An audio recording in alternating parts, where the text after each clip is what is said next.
Madurai out post பகுதியில் அம்பேத்கர் சிலைக்கு மரியாதை செலுத்த வந்த பாஜகவினருக்கும் வழக்கறிஞர்களுக்கும் இடையே தள்ளுமுள்ளு ஏற்பட்டது. போலீசார் வந்து இரு தரப்பினரையும் சமாதானம் செய்து வருகின்றனர். இது குறித்தான கூடுதல் விவரங்களோடு இணைந்திருக்கிறார் நமது செய்தியாளர் ராஜ்குமார். விவரங்களை வழங்கலாம்.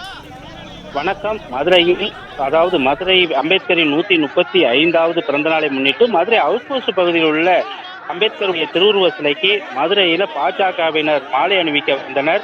மக்கள் அதிகார அமைப்பினர் அதற்கு எதிர்ப்பு தெரிவித்தனர். இதனால் இரு தரப்பினருக்கும் இடையே சிறிது நேரம் கோஷங்கள் மாறி மாறி எழுப்பினர். பாஜகவினர் 100க்கும் மேற்பட்டோர் மாலை அணிவித்துட்டு கீழே இறங்கி வந்த நிலையில இரு தரப்பினரும் மாறி மாறி கோஷங்களை எழுப்பியதால் ஒரு பரபரப்பு ஏற்பட்டது. தொடர்ந்து காவல்துறையினர் பேச்சுவார்த்தை நடத்த முயன்ற நிலையில இரு தரப்பினருக்கிடையே தள்ளுமுள்ளும் ஏற்பட்டது. இந்த நிலையில்தான் பாஜகவினர் 100க்கும் மேற்பட்டோர் சாலையில் அமைந்து போராட முயன்றனர்.